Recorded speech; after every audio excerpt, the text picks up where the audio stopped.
여러분 안녕하세요. 이문영의 인문학 산책, 우리가 몰랐던 톨스토이의 이문영입니다.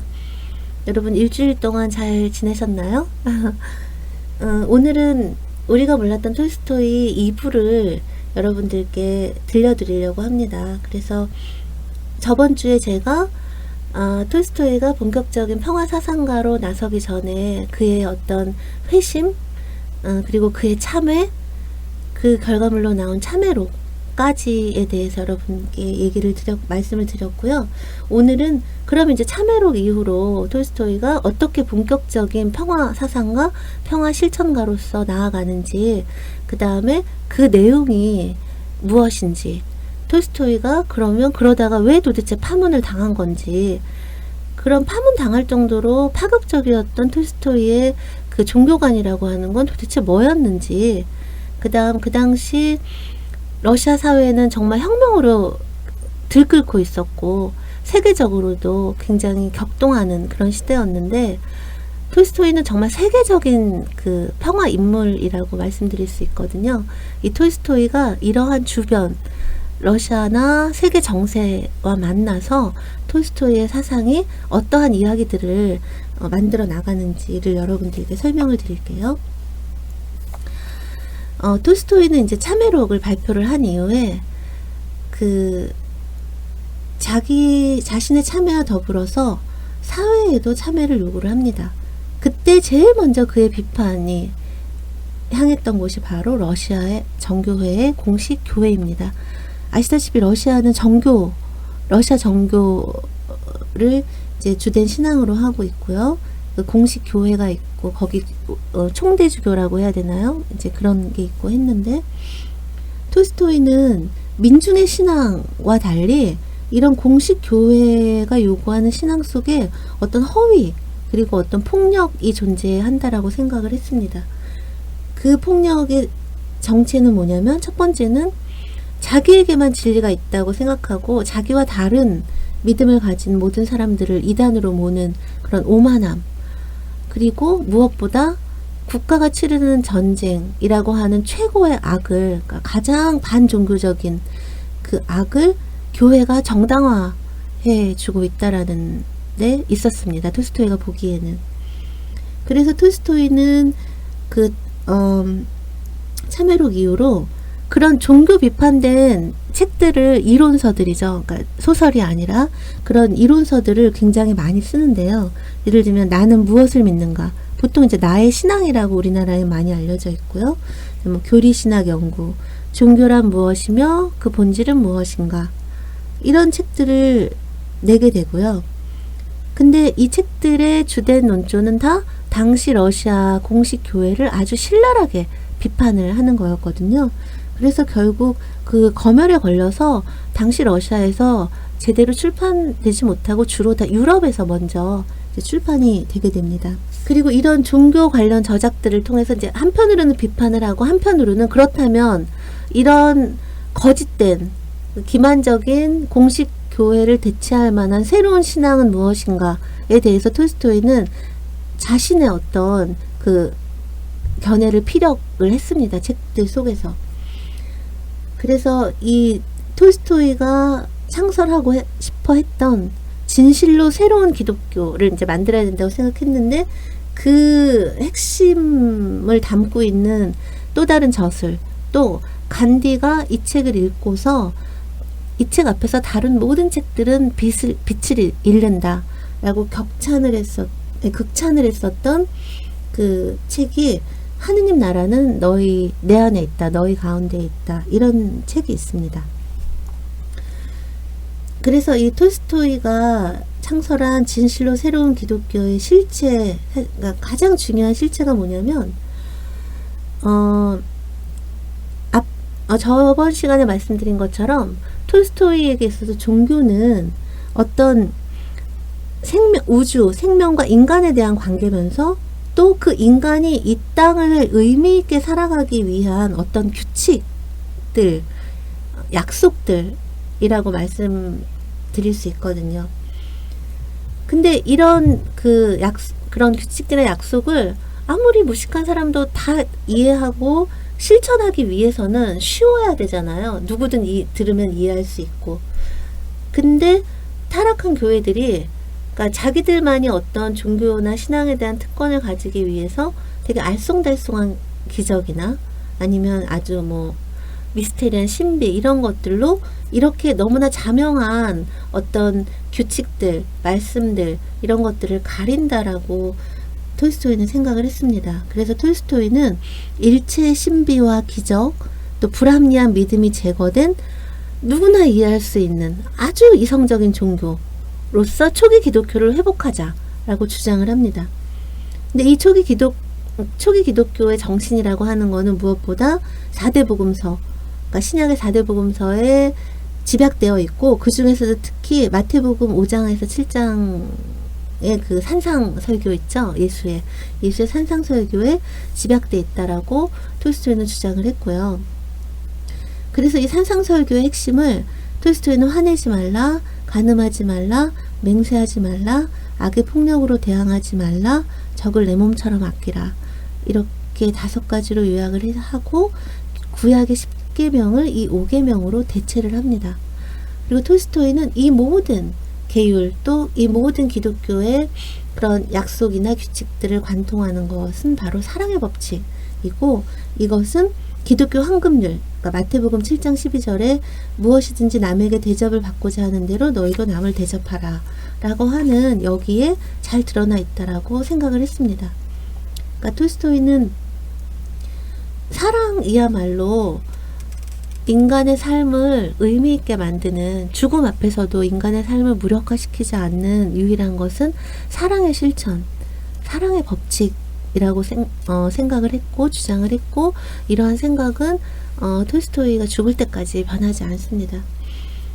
이렇게 사람이, 그러니까 어떤 신을 위한 종교가 아니라 사람을 위한 종교고, 내세를 위한 종교가 아니라 현세의 삶을 위한 그런 종교로서의 새로운 기독교를 주장했던 톨스토이에게 예수는 무엇보다 인간 예수였습니다. 그래서 톨스토이는 예수를 신으로 섬기는 거야말로 가장 큰 불경이라고 했고요. 그 다음에 아까 말씀드린 것처럼 모두에게 이해되고 쉽게 실천하기 위해서는 어떤 불합리한 기적이라든가 신비, 그 다음에 그 불합리한 어떤 의식들, 허례허식들, 이런 것들이 다 제거돼야 된다라고 톨스토이는 주장을 했고요. 그래서 톨스토이는 사실 인간 예수, 즉 예수의 신성을 믿지 않았을 뿐만 아니라 예수의 부활도 믿지 않았고요. 그 다음에 예수의 그 피를 통한 대속, 죄를 씻는 것, 그 다음에 예수의 미래의 재림도 믿지 않았습니다. 그 다음에 창조설, 성삼위일체, 동정녀 수태, 뭐 아담과 이브의 원죄, 천국과 지옥 같은 사후세계, 이런 것들을 모조리 다 부정을 했습니다. 그 다음에 성찬식이라든가 고해성사라든가 하는 것, 이제 이런 것들도 모두 민중들을 속이고 기만하는 최면술이라고 아주 통렬하게 비판을 합니다. 근데 사실 톨스토이가 부정한 이 모든 것들은 기독교 교리와 예식의 가장 기본이 되는 거고요.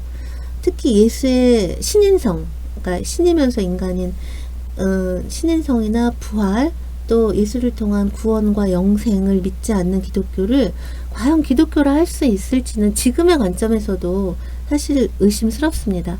그러니까 그런 걸 다 탈탈탈 털어내고 톨스토이가 받아들인 건 오직 예수의 가르침, 즉 사랑, 절대적인 사랑의 실천, 그것밖에 없었습니다. 그래서 사실 톨스토이의 이 새로운 기독교를 그리스도 없는 그리스도교고 기독교를 참칭한 이교다라고 이제 비판을 한 사람들도 있었고요. 사실 내용상 이단으로 간주되기에 충분한 면이 없지 않아 있다고 할 수 있습니다.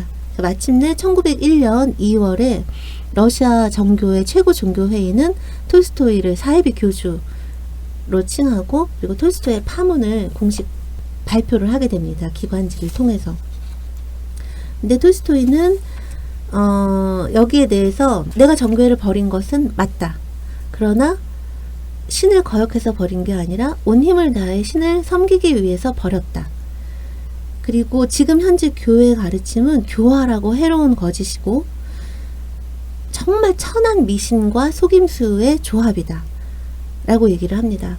그리고 정말 신성한 것이 있다면 지금 교회가 저지르고 있는 기만을 폭로할 의무야말로 가장 신성하며, 만약 예수가 지금 이 땅에 나타나서 자기 이름으로 행해지는 이 모든 사기와 협잡을 눈앞에 목도한다면 마땅히 큰 분노로 모든 것을 내던져 버릴 것이다 라고 정교의 파문에 대해서 정면으로 맞서게 됩니다.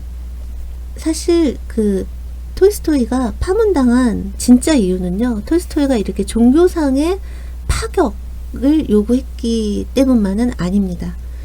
사실 톨스토이가 그런 종교적인 파격을, 교리나 형식이나 파격을 요구했던 이유는 단 하나, 그런 단순화와 절제를 통해서만 누구나 이해 가능하고 누구나 실천 가능한 예수의 가르침이 온전히 드러나기 때문이라고 믿고 있었기 때문입니다.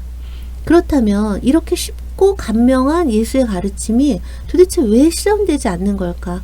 이웃을 내 몸처럼 사랑하고, 그리고 남이 나에게 해주길 원하는 것만큼 나도 남에게 하고, 이렇게, 그리고 용서하고 베풀고 하고 하는 이거를 왜 사람들은 실천에 옮기지 못할까?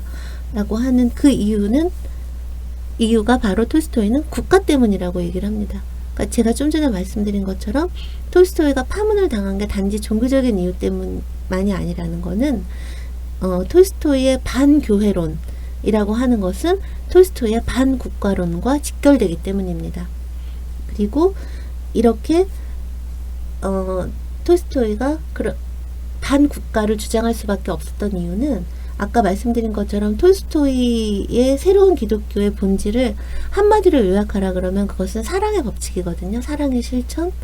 근데 이 사랑의 실천을 국가가 맡고 있고, 그 다음에 그것을 교회가 정당화해주고 있다라고 톨스토이가 주장을 하고 있거든요. 그래서 실제로도 이렇게 톨스토이의 반교회론과 반국가론이 밀접하게 연관이 되어 있기 때문에 당시 톨스토이의 파문은 단지 종교적인 스캔들로 받아들여진 게 아니라 정치적인 사건으로 받아들여졌습니다. 그러니까 톨스토이의 교회에 대한 저항은 당시 짜르 체제에 대한 도전이기도 했기 때문에 톨스토이의 파문은 일종의 정치적인 탄압으로 그 당시 주변 사람들에게 이제 받아들여졌습니다. 그래서 여러분들이 이미 느끼셨겠지만, 이렇게 제가 저번 주에 말씀드린 것처럼 톨스토이는 참회를 통해서 자기 가슴을 치면서 자신의 삶을 참회를 하거든요. 나는 지금까지 정말 살인자였고 도적놈이었고 사기꾼이었고 이러면서 자기를 참회를 했거든요. 그러니까 그런 톨스토이와 더불어서 그런 공식 교회 사제들을 격렬하게 그러니까 어떤 용어로 비난을 하냐면 예수의 살을 파먹고 피를 빨아먹고 돈에 환장했다라는 식으로 굉장히 거침없이 비판을 하거든요. 그러니까 그렇게 자기 죄를 참회하는 톨스토이와 사제들을 격렬하게 고발하는 톨스토이가 공존을 하는 거고요. 그 다음에 화내지 말고 원수를 내 몸처럼 사랑하라 라고 얘기했던 톨스토이가 있는가 하면, 왕이나 이런 그 지주들은, 그 다음에 어떤 장교들, 이런 군인들은 더 큰 살인자의 강도의 도적대들이다, 도적놈들이다 라고 정말 그 짜르가 시퍼렇게 눈을 뜨고 살아있는데 통렬하게 비난을 했던 그런 그 격노한 톨스토이와 또 공존합니다. 또 톨스토이는 성경에 기반한 선한 삶을 격려를 했는데, 또 한편으로는 뭐라고 얘기했냐면, 톨스토이는 국가를 부정했고 국가를 반대했기 때문에 기독교인은 국가가 정한 법에서 자유롭다 라고 하는 일종의 반준법이랄까요? 그것을 선동을 했습니다. 그러니까 복음서는 국가도 교회도 부정한다, 기독교인은 법에서 자유롭다 라고 주장했던 톨스토이가 공존한다라고 말씀드릴 수 있습니다. 그러니까 이런 식으로 어떤 종교인 톨스토이는 어떤 반체제적인 저항자 톨스토이와 결합이 되고, 그 다음에 어떤 사랑의 법칙을 실천하라고 했던 평화의 사상가 톨스토이는 그런 평화를 실현하기 위해서는 무엇을 해야 하는가 라고 하는 그런 평화의 실천을 사람들에게 그 실천의 길을 인도해주는 실천가와 결합이 되게 됩니다. 그러면 여러분들, 그러니까 톨스토이가 이제 어떤 식으로, 그 다음에 왜 국가를 거부를 했는지 궁금해지실 거라고 생각이 돼요.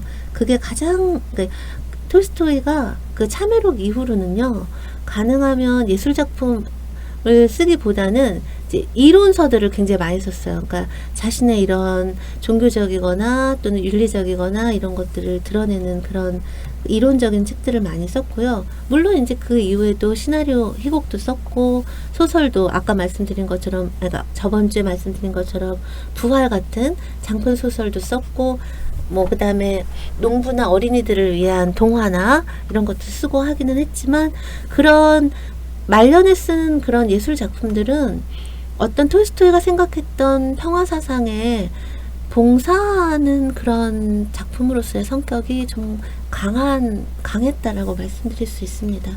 근데 톨스토이가 이렇게 후반기에, 그러니까 참회록 이후에 평화사상가로 자신을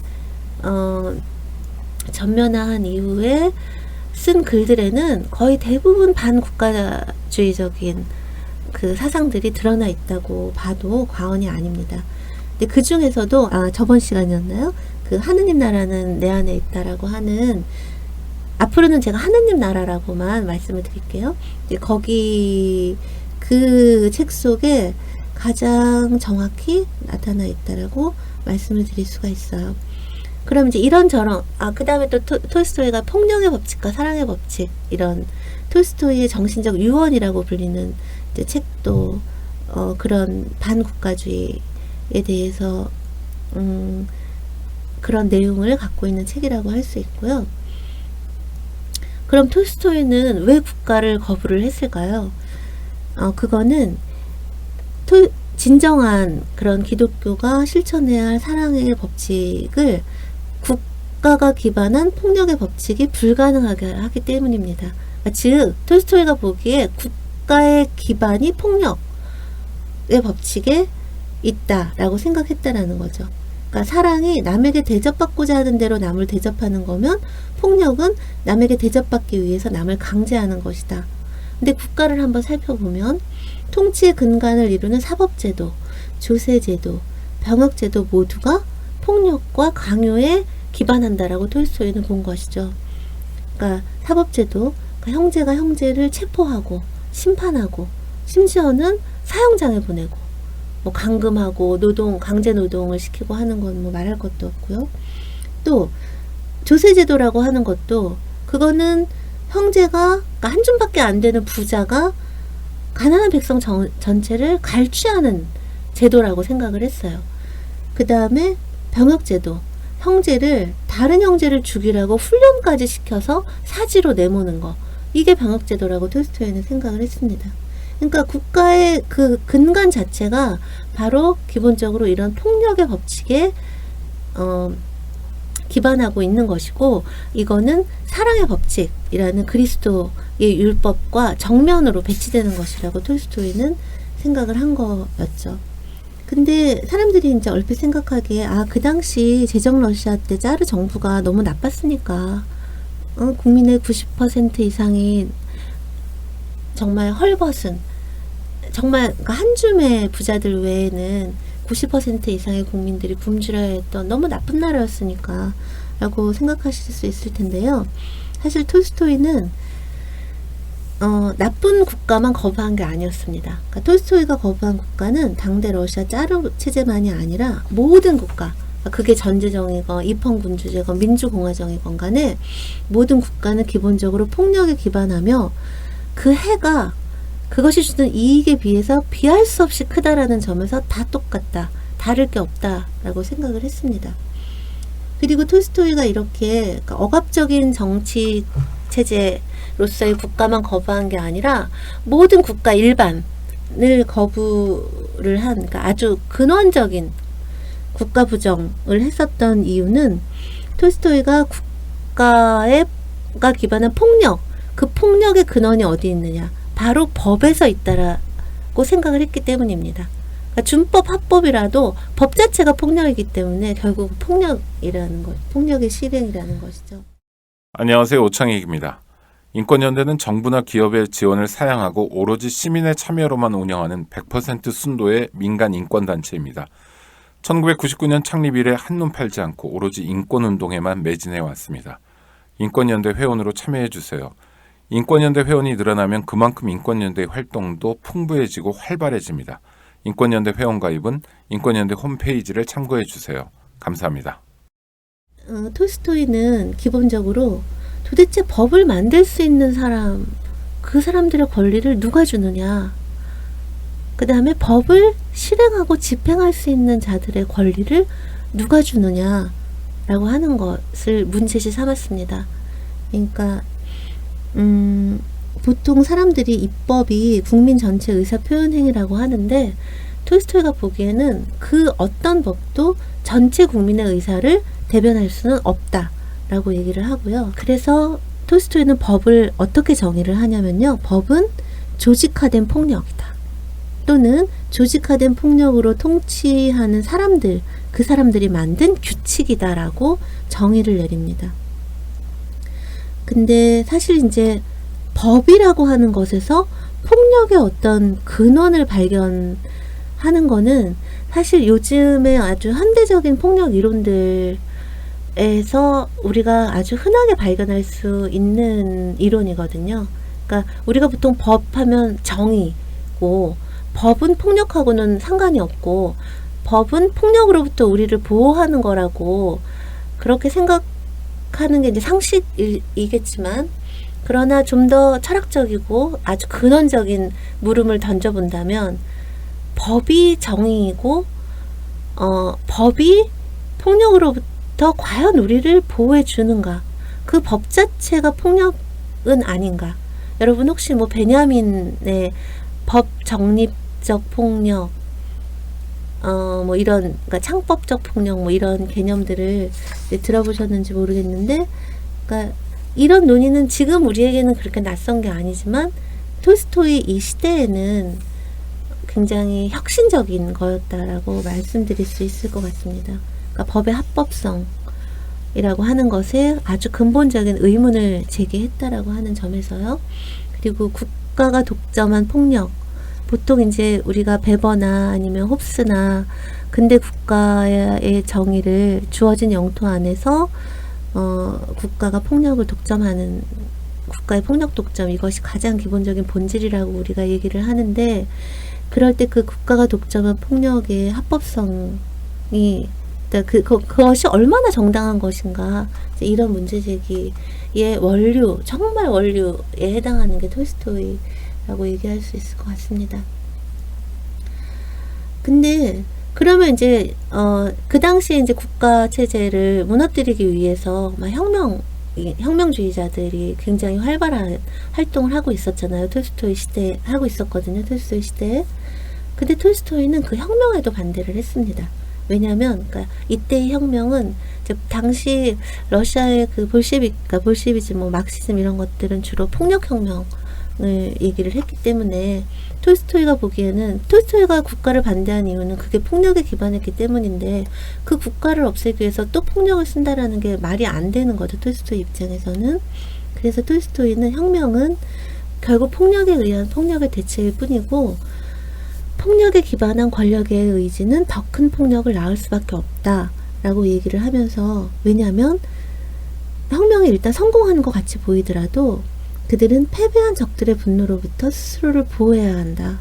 따라서 새로운 권력은 이전의 권력보다 훨씬 더 잔혹하고 전제적일 수밖에 없다. 모든 혁명의 역사가 이것을 입증한다 라고 얘기를 하면서, 당시 그 러시아에는 뭐 아나키스트들, 허무주의자들, 그러니까 니힐리스트라고 하는, 그 다음에 사회주의자들, 굉장히 다양한 갈래의 혁명주의자들에 의한 테러와 암살이 끊이지 않았거든요, 러시아가. 근데 톨스토이는 그러니까 어떤 국가에 대한 반대를 명확히 했지만, 그런 혁명, 그러니까 폭력혁명의 어떤 그 조류들과는 명확하게 선을 그었습니다. 당연히 뭐 그 테러리즘도 당연히 반대를 하는 거고요. 근데 톨스토이가 테러리즘에 반대한 이유는요. 국가만큼이나 테러도 폭력을 똑같이 사용하니까 국가만큼이나 부도덕하기 때문이기도 하지만 그 국가 타도라는 목표 달성에 있어서 너무나 비효율적이라고 생각을 했어요. 톨스토이는 테러가. 톨스토이가 1881년인가 그때쯤에 살인하지 말라라고 하는 논문을 썼는데요. 이 논문을 쓴 이유가 그 당시 알렉산드르 2세가 암살을 당했거든요. 그 해에 이제 도스토옙스키도 세상을 떠났죠. 근데 알렉산드르 2세, 도스토옙스키는 지나가는 말로 드린 거고요. 그 알렉산드르 2세는 사실 좀 그 사람이 그 농노제를 폐지해서 사실 해방자 짜르라고 불렸었던 사람인데 결국은 인민의 의지당원이 6차례 암살을 시도한 끝에 결국 폭살당하죠. 그 일이 일어나서 러시아 사회가 발칵 뒤집혔었던 때에 톨스토이가 살인하지 말라라고 하는 그 논문을 썼는데요. 네, 말씀드린 것처럼 그런 테러가 폭력을 쓰기 때문에 부도덕할, 국가만큼이나 부도덕할 뿐만 아니라 짜르만큼이나 국가만큼이나 또 국왕을 죽여봐야 무슨 소용이 있느냐. 새로운 국왕 만세 이러고 끝난다. 그러니까 어떤 개인을 죽이거나 암살하는 게 무슨 의미가 있고 무슨 효과가 있느냐라고 하는 게 톨스토이의 주장이었어요. 그래서 톨스토이는 뭐라고 얘기를 하냐면 국민의 불행을 가져온 원인은 어떤 특정한 개인이 아니라 사회 질서다. 그렇기 때문에 우리가 해야 할 일은 알렉산드르 2세에게 폭탄을 던지는 일이 아니라 그들을 낳은 사회 구조에 대한 지지를 철회하는 일이라고 톨스토이는 얘기를 했습니다. 그리고 이런 톨스토이의 그 그러니까 테러리즘이나 어떤 혁명에 대한 톨스토이의 태도는 아나키즘에도 똑같이 적용이 됐는데요. 사실 톨스토이는 세계 아나키즘의 아주 주요한 사상적인 원천입니다. 그러니까 러시아 3대 아나키스트 중에 아나키스트가 톨스토이, 그다음 바쿠닌, 크로포트킨이고요. 이 중에 바쿠닌, 크로포트킨은 프루돈과 함께 세계 3대 아나키스트죠. 근데 그리고 실제로 이제 톨스토이는 그 프루동을 직접 만난 적도 있었고요. 그래서 그 프루동의 사상에 굉장히 큰 그 인상을 받았습니다. 그리고 오히려 또 정작 그 러시아인이었던 바쿠닌이나 크로포트킨하고 만난 적은 없지만 서로 굉장히 그러니까 긴밀한 지적인 교류를 나눴어요. 특히 크로포트킨하고는. 그리고 크로포트킨 같은 경우에 특히 이제 동아시아 아나키스트들에게 굉장히 큰 영향을 미친 사람인데 크로포트킨은 자기 사상이 상호부조론이 굉장히 유명하잖아요. 근데 자기 사상의 많은 부분이 톨스토이에게 빚진 바 있다라고 이제 얘기를 할 정도로 톨스토이에 대한 호감, 지적인 호감을 숨기지 않았고요. 그리고 톨스토이도 마찬가지였습니다. 크로포트킨의 책에 굉장히 큰 감명을 받았고요. 하지만 톨스토이는 한 번도 자신을 아나키스트라고 지칭한 적이 없고요. 그 이유는 아까 말씀드린 것처럼 그 당시 대부분의 아나키스트들은 어떤 아나키스트들은 모든 권위를 부정을 하는 거, 국가를 부정을 하는데 그런 국가 타도의 방법으로 폭력혁명을 그러니까 예를 들면 크로포트킨도 그러했고요. 그랬기 때문에 궁극적으로 톨스토이는 톨스토이도 반국가주의자였기 때문에 국가에 반대하는 사람이었기 때문에 그 제도 자체에 굉장히 아나키즘적이라고 얘기를 할 수 있지만 그래도 스스로를 아나키스트라고 얘기하지 않은 이유는 당시 아나키스트들의 폭력혁명을 받아들일 수 없었기 때문이었습니다. 당연히 톨스토이가 사회주의 혁명과 공명할 수 없었던 건 너무 당연한 논리적인 귀결이라고 말씀드릴 수 있을 것 같습니다. 그리고 실제로 톨스토이는 사회주의 혁명에 반대한 거는 폭력에 의한 정권 타도를 목표로 했기 때문만이 아니고요. 사회주의라고 하는 거는 자본과 토지와 생산수단의 국유화 이런 데서도 잘 드러났듯이 주로 경제를 관리한 목적으로 만들어지는 정부다. 그리고 톨스토이가 보기에는 어떤 물질적 부의 공평한 분배에 따른 행복을 추구한다라는 것, 이거는 인간에게 진정한 행복을 가져다 줄 수 없을 뿐더러 그런 경우 그 사회는 절대로 개인의 이기심을 통제할 수 없다라고 얘기를 했고요. 그러니까 만약에 이제 그런 조직을, 정부라고 하는 조직이 그런 물질적인 분배를 맞는다고 한다면 그 조직의 타락을 도대체 누가 막을 수 있느냐라고 톨스토이가 얘기를 했거든요. 그러니까 이건 너무 그 물질적 분배를 관리하는 조직이 타락할 건 너무 뻔한 건데 그거를 왜 사람들이 생각을 못하는지 모르겠다고 정말 답답함을 금치 못했어요. 그러니까 사실 러시아에서 혁명이 일어나고 나서 그 혁명 자체가 얼마나 그 처참한 대량 폭력의 기원이 되어 나중에 스탈린 독재로 이어지면서 또 그 스탈린 독재라고 하는 게 얼마나 타락하고 부패한, 또 이후 소비에트 그 사회 전반이 얼마나 타락하고 부패한 관료주의를 동반했는지를 떠올린다면 톨스토이의 이 염려가, 사회주의에 대한 염려가 기우라고는 절대 얘기할 수 없을 것 같습니다. 근데 이제 또 반면에 레닌 같은 경우는, 사실 레닌은 작가 톨스토이를 너무나 자랑스러워 했어요. 그러니까 막 그 고리끼, 막심 고리끼, 이제 러시아 작가인 한테 전쟁과 평화를 읽을 시간이 없다면서 막 투덜투덜거리고, 유럽에 어떠한 그 누가 톨스토이 어깨를 겨룰 수 있겠느냐, 아무도 없다, 막 이럴 정도로 톨스토이를 자랑스러워 했지만, 톨스토이의 평화 사상에 대해서는 뭐 인정할 면이 아주 없는 건 아니지만 결과적으로는 아주 해롭고 반동적인 것이다. 1차 혁명이 실패한 건 다 톨스토이 때문이다.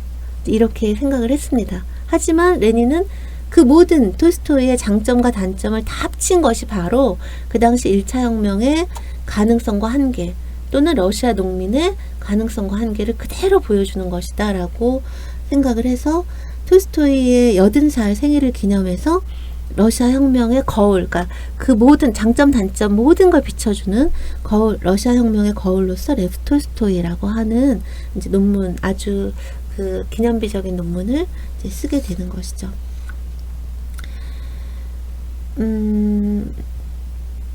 톨스토이는 정치 권력을 부정했고, 그 다음에 폭력을 부정을 했고, 그러니까 이 모든 게 레닌이 내세웠던 그 유일한 방법은 프롤레타리아 혁명론, 프롤레타리아 독재와 모든 점에서 대치되는 거였기 때문에 두 사람이 뭐 서로를 그러니까 그 레닌이 톨스토이를 부분적으로 인정한다 할지라도 절대 화해할 수 없는 관계였다라고 말씀드릴 수 있습니다. 그러면 이제 오늘 마지막이 될 것 같은데요. 그러면 국가의 복종에서 협력하는 건 당연히 안 되고, 또 의회주의나 뭐 민주주의적인 절차를 통해서 국가를 개선하는 것도 안 된다고 하고, 또 무력혁명으로 국가를 전복시키는 것도 안 된다고 하면, 그럼 도대체, 근데도 어쨌든 국가는 안 된다고 하니까요. 그럼 어떻게 그런 국가를 넘어설 수 있느냐. 톨스토이는 어떻게 그 방법에 대해서 뭐라고 얘기했는지 말씀을 드리겠습니다. 톨스토이는 싸워야 된다. 그러나 폭력이 아니라 삶으로 싸워야 되고, 그 도덕적인 힘으로 싸워야 한다라고 얘기를 했습니다. 그래서 톨스토이에게 유일하고 영원한 혁명은 오로지 도덕적인 혁명뿐이다 라고 얘기를 하게 됩니다. 그럼 이제 우리가 이렇게 얘기를 하면 그 톨스토이에 대해서 갖고 있던 그런 인상이랑 겹쳐져서 너무 뜬구름 잡는 사람처럼 그냥 도덕으로, 삶의 힘으로 어떻게 국가를 넘어서라는 거야? 이렇게 생각하기가 쉽잖아요. 거기에 대해서 톨스토이가 구체적인 행동을 알려줬습니다. 4가지를 알려줬는데요. 우리 시대의 노예제라고 하는 논문에서 첫 번째는 공직 거부. 경찰에서부터 장관에 이르기까지 자이든 타이든 국가랑 관련된 어떤 지위도 받아들이지 말 것. 두 번째는 납세 거부. 어떤 세금도 내지 말고, 또 세금에서 나온 돈은 어떤 돈도 받지 말 것. 그 다음에 공권력 의존 금지. 그러니까 뭐 자기 신변 보호를 위해서건 재산 보호를 위해서건 간에 경찰이든 뭐 군대든 이런 데 의존하는 거 절대 하지 말라. 국가 독점 폭력이죠. 국가 독점 폭력에 절대 호소하지 말아라. 그 다음에 마지막, 이게 톨스토이가 가장 열렬히 지속적으로 그 강조한 원칙인데, 병역 거부였습니다. 병역 거부. 톨스토이는 사람들은 보통 그러니까 정부는 보통 외국의 침략을 막기 위해서 군대가 필요하다라고 얘기하지만, 톨스토이가 보기에 그것은 새빨간 거짓말이라는 겁니다. 정부는 자기들이 수탈하고 있는 국민들로부터 스스로를 보호하기 위해 군대가 필요하다. 군대의 진짜 목적은 그거라고. 정말 참 톨스토이는 정말 과격한 사람이에요. 알면 알수록. 그렇기 때문에 병역을 이행하는 것, 군대에 가는 것은 국가폭력에 동참하는 것이, 국가의 폭력에 동참하는 것이고, 그리고 시민들 스스로가 스스로의 압제자가 되는 것이다. 근데 사실 러시아에 1874년부터 국민개병제가 도입이 되거든요. 그래서 모든 국민이 군대를 가야 되게 됐단 말이에요. 이 국민개병제 도입을 톨스토이는 사회의 모든 근간을 파괴하는 가장 지독한 악이라고 얘기를 했습니다. 그리고 병역 거부야말로 진정한 기독교인의 의무라고 주장을 하게 됩니다. 그리고 이렇게 이 양심적 병역 거부에 대한 톨스토이의 신념이 이렇게 확고했던 이유는 톨스토이가 최고의 악으로 여겼던 게 전쟁이었기 때문이고, 병역은 전쟁 기계를 만드는 것이기 때문입니다. 그리고 실제로 톨스토이는 이제 말만 이렇게 한 게 아니라 행동으로도 그 양심적인 병역 거부자를 돕는 일에 적극 나섰고요. 그래서 당시 러시아에는 여러분들 이렇게 러시아에는 되게 영적인 어떤 그런 것들을 아주 비정상적일 정도로 치열하게 추구하는 이런 섹트들이 굉장히 많았고. 근데 이 당시에도 두호보르라고 하는 종파가 있었는데, 이 종파의 가장 중요한 그 규율은 살인, 전쟁, 이게 절대 하면 안 되는, 무기도 들면 안 되는 거였거든요. 그래서 이 두호보르 종파가 병역 거부를 하게 되고, 그래서 정부의 혹독한 탄압을 받게 됩니다. 그랬을 때 톨스토이는 이들의 그 종교적인 신념에 따른 병역 거부를 적극 지지를 했고요. 그리고 유럽에 막 널리 알렸어요. 널리 알렸고, 그 다음에 이 탄압당하는 교도들이나 또 그렇게 이제 보통은 남자들이 붙잡혀갔으니까 막 굶어 죽을 위기에 처해 있는 그 가족들을 재정적으로도 힘껏 도왔습니다. 그래서 실제 그때 부활 작업이 지지부진했는데, 부활 소설, 그때 그 톨스토이가 하고, 그 다음에 또 해외 퀘이커 교도들도 노력을 해서 이 두호보르 종파들이 캐나다로 집단 이주를 하는 걸로 결정이 났거든요. 이 집단 이주를 하는 데는 돈이 많이 필요했는데, 이 이주에 필요한 자금의 절반을 톨스토이가 부활의 그 원고료로 충당을 했습니다. 그리고 사실 우리나라에서 뭐 인권이나 이런 그 지수들이 굉장히 올라가고, 사람들의 인권의식, 인권 감수성, 이런 것이 굉장히 높아졌음에도 불구하고 아직도 양심적 병역 거부에 대한 어떤 사회적인 시선이 그렇게 관대하지 않다고 저는 생각하는데요. 톨스토이 시대에 뭐 말할 것도 없었을 텐데, 톨스토이는 정말 선구적으로 양심적 병역 거부의 의미를 러시아는 물론 전 세계에 알리는 그런 역할을 했고요. 그래서 실제로 1919년에 러시아가, 그러니까 볼셰비크 혁명이 일어나고 2년 후죠. 러시아가 영국과 덴마크에 이어서 세계에서 세 번째로 종교적 신념에 의한 병역 면제법을 통과시켰어요. 너무나 선도적이죠. 너무나 이렇게 문화적으로 후진적인 나라였는데, 그게 톨스토이의 이런 노력과 절대 무관하지 않은 게요.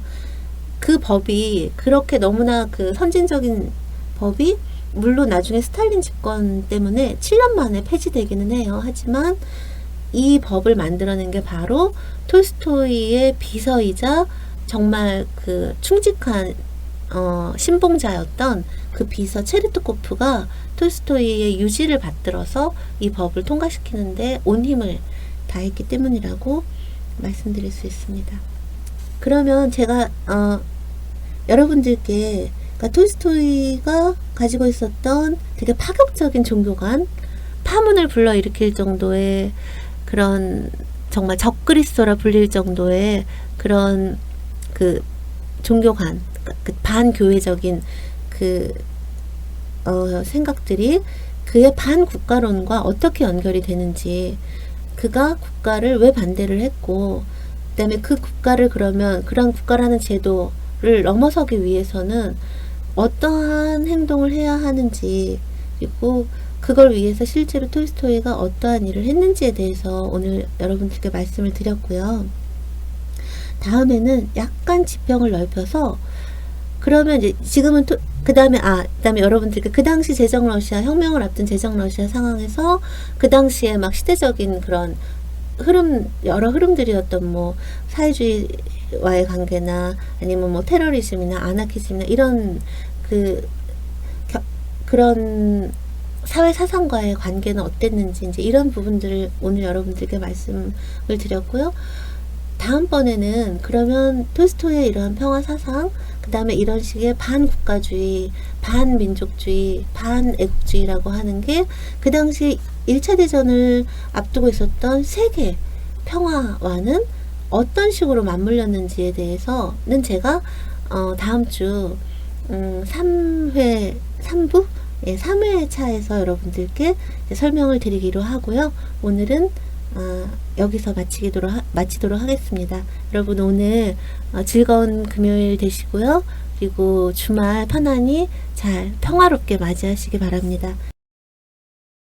안녕하세요. 장발장은행의 대표를 맡고 있는 홍세화입니다.